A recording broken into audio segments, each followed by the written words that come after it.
আহা, এ কেমন জীবন দিলে তুমি সৃষ্টিকর্তা আমাকে। প্রিয় দর্শক, আপনারা দেখতে পাচ্ছেন একই পরিবারের চারজন ভাই বোন শারীরিক প্রতিবন্ধী, তাদের কষ্টের যেন শেষ নেই। প্রিয় দর্শক, এরপরও তারা কিন্তু আমাদের মতো স্বাভাবিক মানুষ না হয়েও কিন্তু তারা 5 ওয়াক্ত সালাত আদায় করে যাচ্ছে। প্রিয় দর্শক, এই চারজন ভাই বোন কিভাবে এরা শারীরিক প্রতিবন্ধী হয়েছিল এ বিষয়ে বিস্তারিত তুলে ধরবো আজকের এই সম্পূর্ণ ভিডিওতে।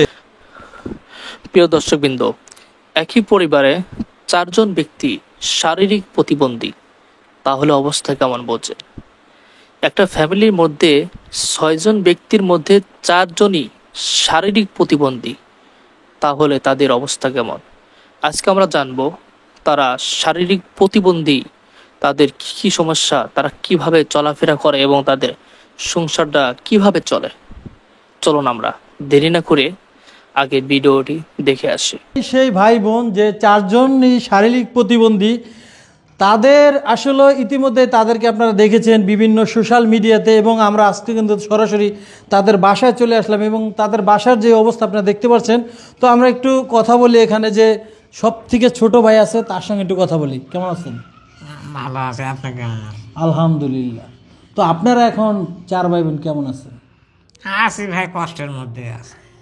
কষ্টের মধ্যে দিন কাটাচ্ছেন? হ্যাঁ। তো আপনি করেন কি? কিছুই করি না, চা চিন্তা খাই। ছায়া চিন্তা খান মানে আপনি কি যেমন বাজারে যায় মানুষ সেইভাবে করেন? বাজারে যে বাড়ি বিভিন্ন জায়গায় যান? কে কে যায়?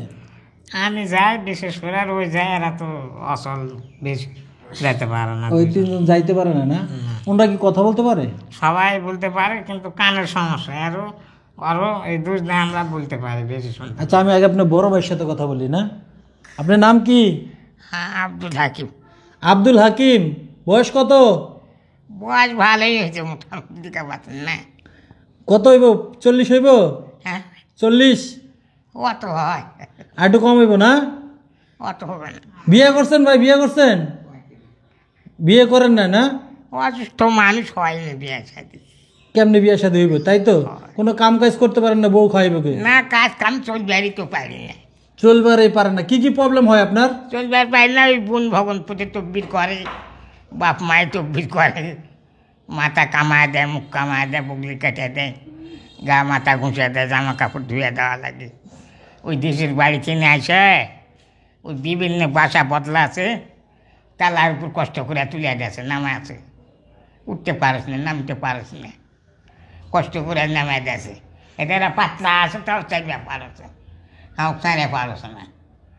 এলাম কষ্ট করে জীবন যাপন, এটা মাথা মধ্যে দিন হচ্ছে। এক পাতা টেনশানে বড়ি 50 টাকা ডাইনা ছুটি খায়, ওই বেলা 10টা বেজেছি শুয়েছে উঠতে, টেনশানে বড়ি খায়, সুখ নাই, কষ্ট, খুব কষ্ট জীবন যাপন করা লাগছে। এই যে আপনি এই অবস্থা আছেন, এর জন্য মহান সৃষ্টিকর্তার কাছে আপনার কি কোনো অভিযোগ আছে কিনা? পরিবারে একটা হলে কষ্টটা কম হতো, 4 জন তো, ওই জন্য দুঃখ কষ্টটা বেশি। মাও পাগলা হ্যাঁ গায়ে গায়ে ঘুরে বেড়াচ্ছে। তো আমরা একটু এখানে আর একজন আছে, তার সঙ্গে একটু কথা বলি। আপনি কয় নম্বর? আমি মেজো। আপনি মেজো? মানে ভাইয়ের কি পরে আপনি না বোনের পরে? এই বোনের পরে আপনি 3 নাম্বার? হ্যাঁ, তাই তো। তো আসলে আপনার কি কি প্রবলেম হয় চলাফেরা করতে? প্রবলেম আর কি বলবো ভাই, জীবন কাহিনী অনেক, কি সব কথা তার বলা যায় না, অত সংকীর্ণ বলতে যা বলি।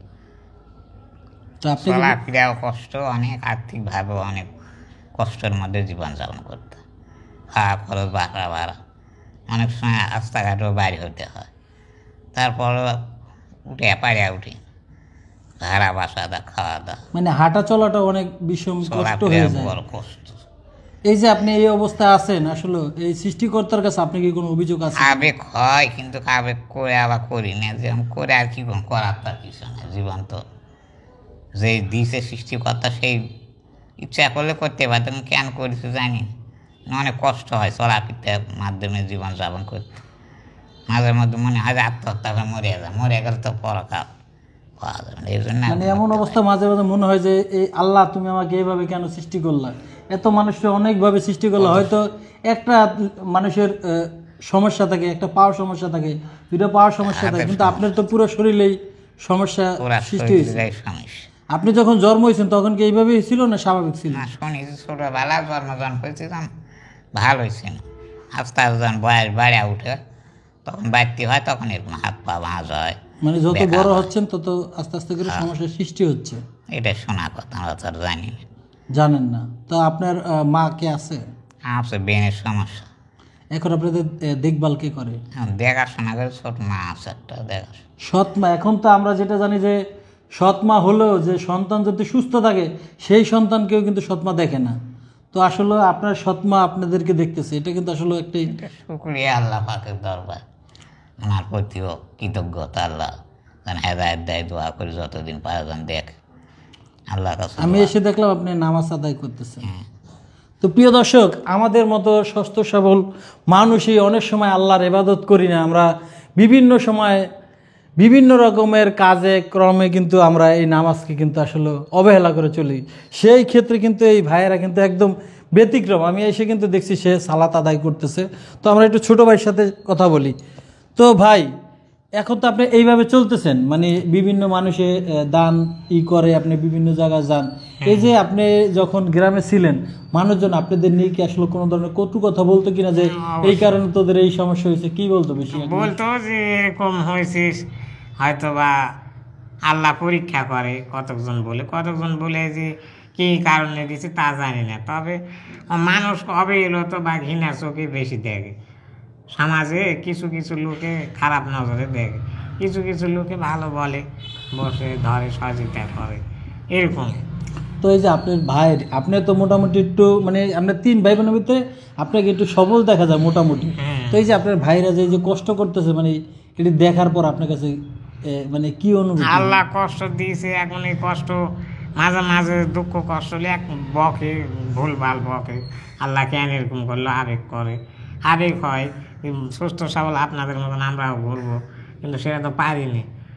এখন বাধ্যতামূলক কষ্ট, মানে যতদিন বেঁচে আছি এইভাবেই কষ্ট করে যেতে হবে। আরো যে কত কষ্ট হবে ভবিষ্যতে তা বলা জানে, এখন তো তাও একটু চলতে হাত পা লড়াইতে পারতেছেন, এই তো। হ্যাঁ, এই সামনে বিগত দিনে যে আরো কি দুর্দশা হবে এটা আল্লাহ পাকই জানে। তো আপনার বড় ভাইয়ের নাম কি? আমার নাম আব্দুল হাকিম। আপনার বোনের নাম? আমার নাম সালমা। সালমা। আপনার ওই আর আমার নাম আলমগীর। আলমগীর। আপনার নাম? আমার নাম আব্দুর রহমান। আব্দুর রহমান। তো প্রিয় দর্শক দেখেন, এই চারজন শারীরিক প্রতিবন্ধী 4টি ভাই বোন, তারা কিন্তু এভাবে কিন্তু মানবিক জীবনযাপন করতেছে। দেখেন, তারা ছিল কোন জায়গায় ছিলেন আপনি? নওগাঁ জেলার ভিতরে সেই সীমান্তর এক প্রান্তে ছিলেন, তাই তো? ওখানে থাকার পরে তাদের চলাফেরা খাওয়াতে অনেক কষ্ট হতো। পরবর্তীতে তারা কিন্তু এই ঢাকার কাছাকাছি চলে আসে, তাই তো? এখানে চলে আসে, হয়তো ওখানে ওরকমভাবে সাহায্য সহায়তা পায় না। তো আপনি কি আসলে কোনো মানে কোনো ধরনের ব্যবসা বাণিজ্য করতে পারেন কিনা? ব্যবসা বাণিজ্য পায়, কিন্তু ওরকম তো সামর্থ্য নেই। মানে ব্যবসা বাণিজ্য করতে গেলেও দোকান নিতে গেলেও সেখানে দেখা লাগবে, যেহেতু আপনি কোনো কিছু পারবেন না, দেখা যায় একটা লোক রাখা লাগবে, এই তো। তো প্রিয় দর্শক, আসলে কি বলবো, তো এই যে আপনাদের এই অবস্থা, আপনাদের যদি কেউ সাহায্য সহায়তা করতে চায় কিভাবে করবে? মোবাইল আছে একটা। মোবাইল আছে? ওটা কি বিকাশ করা আছে? বিকাশ করা আছে, নগদ আছে, এবং ইমো হোয়াটসঅ্যাপ আছে, দেখতে পারেন। ইমো হোয়াটসঅ্যাপ আছে। দেখেন, এরা যে 4টা মানুষ, এদের আসলে কোনো কিছু করার মতো ক্ষমতা নাই। আপনারা চাইলে আপনাদের মসজিদ মাদ্রাসা অনেক জায়গায় তো দান করেন, আপনারা চাইলে আপনাদের সামান্য, আপনাদের হাতেও বাঁচবে না, সামান্য কিছু কিছু করে যদি আপনারা এদেরকে যদি একটু দান করেন, একটু যদি সাহায্য সাথে করেন, তাহলে হয়তো এই মানুষগুলো যতদিনই বেঁচে থাকবে, এরা কিন্তু এই যে নামাজের যে ঈদের থেকে আপনাদের কিন্তু দোয়া করবে নামাজ পড়ে। একটু ফোন নাম্বারটা বলে দেন। 017 36 49 46 88। এটা নগদ পার্সোনাল বিকাশ, নগদ এবং পার্সোনাল বিকাশ। তো প্রিয় দর্শক, অলরেডি নাম্বারটি ডিসপ্লেতে দেখতে পাচ্ছেন। আপনাদের কাছে আরেকটি অনুরোধ করবো, সেটা হলো গিয়ে আপনারা যারা সাহায্য সহযোগিতা করবেন তারা তো করবেনই, আর যারা সামর্থ্য নাই, আপনারা সাহায্য সহযোগিতা করতে পারছেন না, তাদেরকে বলবো আপনারা এই ভিডিওটা বেশি বেশি করে শেয়ার করে দেবেন। যারা দেশ এবং দেশের বাইরে থেকে যারা ভিডিওটি দেখছেন তাদেরকে অসংখ্য ধন্যবাদ।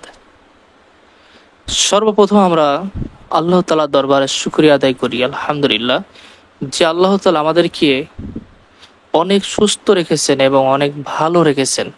সেজন্য আমরা আবার আল্লাহ তাআলার কাছে শুকরিয়া আদায় করি আলহামদুলিল্লাহ। কারণ আল্লাহ যদি চাইতেন তাহলে তাদের মতো আমাদেরকেও সৃষ্টি করতে পারতেন, কিন্তু আল্লাহ তাআলা আমাদেরকে অনেক ভালো রেখেছেন। সেজন্য আমাদেরকে অবশ্যই শুকরিয়া আদায় করতে হবে। তারা দেখেন কত কষ্ট করে তাদের জীবনটা পার করছে। একটা মানুষ কখন মৃত্যু কামনা করে? যখন সে আর সহ্য করতে পারে না, আর সইতে পারে না, তখন কিন্তু সে মৃত্যু কামনা করে। দেখেন তারা কতটা কষ্টে আছে। চারজন, তারা চার ভাই বোন, তারা কিন্তু শারীরিক প্রতিবন্ধী। কত কষ্ট করে। আমার সব থেকে একটা বিষয় ভালো লাগছে, তারা কিন্তু 5 ওয়াক্ত নামাজ পড়ে। সুবহানাল্লাহ। যারা আমরা সুস্থ আছি, এখান থেকে শিক্ষা নেওয়া উচিত।